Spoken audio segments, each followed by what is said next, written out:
Hi everybody, welcome to another episode of the Independent Brokerage. I am Howard Flash, broker and owner of Roundtable Realty. And I'm Erin Salem, Director of Marketing Director for Roundtable Realty. Welcome back. Thank you. We were just talking about the weather last night. I mean, that's why you live in North Florida. Right? There was about 4 hours that reminded me why I live here, and then it was back to the rain, which I guess we're going to have all week now. And we had it all weekend too. Yeah, the whole weekend. And it wasn't supposed to rain this weekend. It was supposed to be nice. And then Saturday it was like, nope. And Can't trust those weather guys. No, not as far as you can throw them. And I can't throw them far. But they're light usually. I find them to be smaller guys. That's true. Smaller, typically. With personalities. How was your weekend? Good. We went to see Monster Jam. Yeah. I did not go see that. Tell me all about it. Well, we sat in the box, so that was nice. Oh, nice. Yeah, we went with some friends, and they did have the 6 hot dogs, so that was a $120 investment. Remember, we were talking about from the Iceman when they had the hot dog platter. They splurged and brought in the 6 hot dogs. Wow. But, they are not chintzy on sliders. Oh, man, they will bring out 100 sliders, but 6 hot dogs. Oh, my God. It's so weird. Doesn't make any sense at all. Yep. So Monster Jam is giant trucks driving over giant trucks. Is that correct? No. So they make it seem like it's a competition, right? But they all travel together. They're Is it all like friends. wrestling or WW? Yes. Like AEW, the Jacksonville's own wrestling organization. Shad Khan bought it. I didn't know anything about that. Anyway, he buys everything. But so they they do races and freestyling and all that sort of freestyling. Truck freestyling. Yep, and they flip and tumble and kids love it. I'm sure. And I love it because I didn't have to babysit them. Yeah, they watch that. To watch. Actually, they ended up playing hide and seek in the halls. That's irritating. Again, I wasn't caring. They were safe and you didn't care. Yeah, I totally get it. Excellent. So Monster Jam. Great. Rain throughout the weekend, pretty much except for 4 hours. Mm-hmm. Rained out my son's baseball game. Probably going to rain it out Tuesday night too. Major bummer. But we went. Me and my wife Friday night had a date night. Yeah. Tell me everything. Well, we went to Ruth's Chris Steakhouse because a friend of ours gave us a gift card. I do love Ruth's Chris Do you? Steakhouse. Yeah, I haven't been in a while. Well, it was just so. Here's the thing. They cook everything in butter.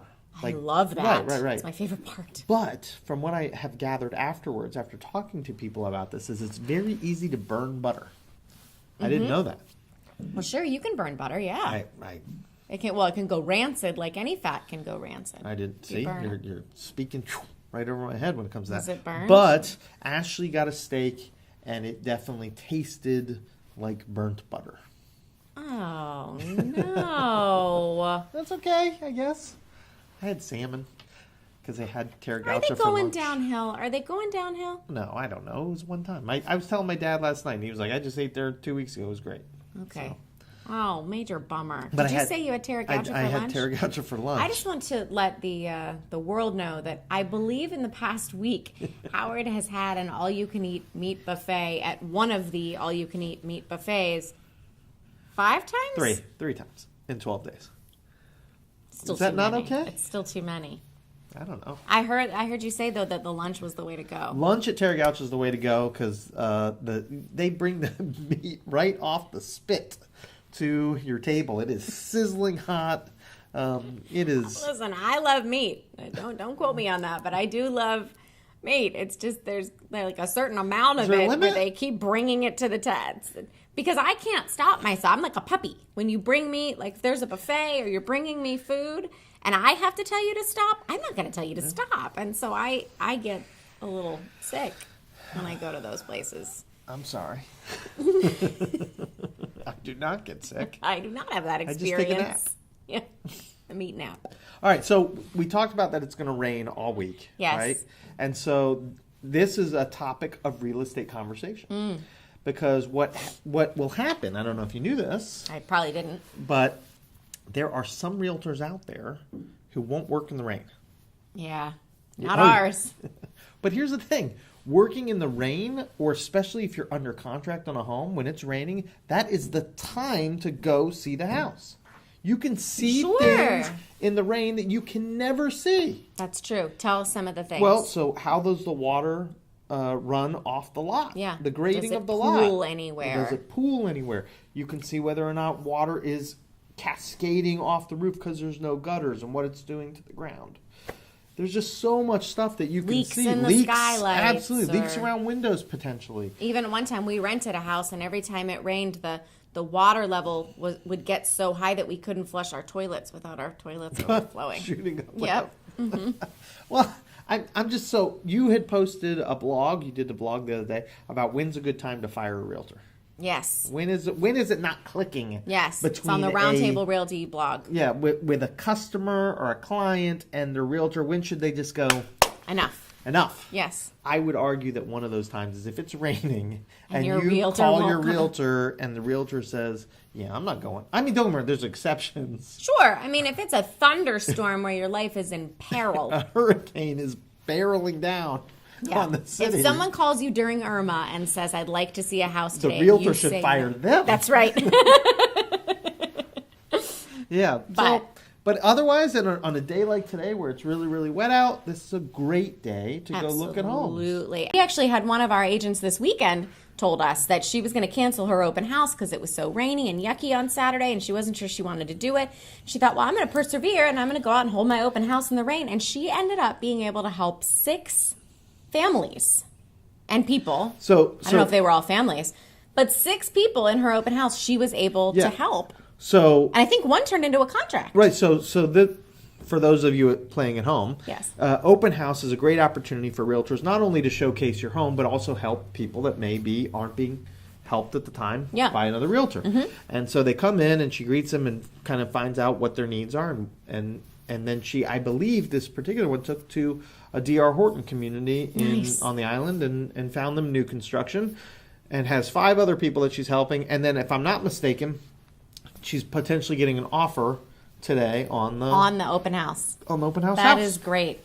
Yeah, it makes a huge difference when you've got a realtor that's really willing to work. You know, they say, well, I'm a full-time realtor, but really what that means is you've got to be available all the time. Rain, sleet, snow. Well, so there has been a change in what an open house means, right? Okay, and tell us. And I'll get feedback from potential sellers. Mm-hmm. Like, open houses don't sell my house. I don't want to do an open house. Let's forget it. Sure. Okay? And you'll get that. And what I often do, if they said to me, I say, well, look, I'm going to be transparent. I'm not going to lie to you. It's very rare for someone to walk through your open house and this be the home. Sure. But that's the case anywhere on the internet or whatever. Absolutely. So by having an open house, what it does is it does get exposure. You do have door knocking that occurs. You know, potentially you have a neighbor who says, well, I have a neighbor who I want to live in the area, and this might be a great home for them. But it's also really good for the realtor to want to host an open house, potentially get a sponsor from a title company or a lender. Sure. And then people come in, buyers, and they can help them too. So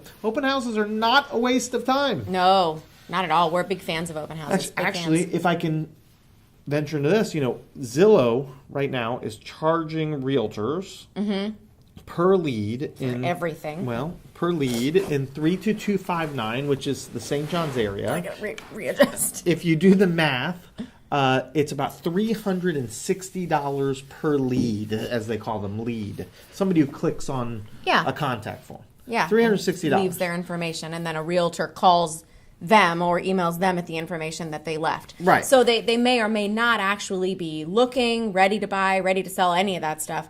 They're just a potential. Right. Exactly. So $360 in this zip code. Now for one. Right. Wow.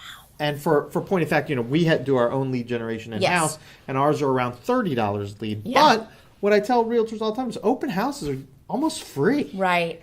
And then if you think, you know, on the internet, you don't know if they're real people or not. Yeah. And here you have somebody walking through your door, real living, person, breathing. in the flesh. Looking at houses. Mm-hmm. I mean, if Zillow's charging $360 for a lead, you have no idea if it's good or not. Yeah. An open house, person walking through the door, potentially for your business could be worth thousands. Absolutely. And then you get the opportunity to make a friend and take care of some people. And I mean, I just think it's a win-win.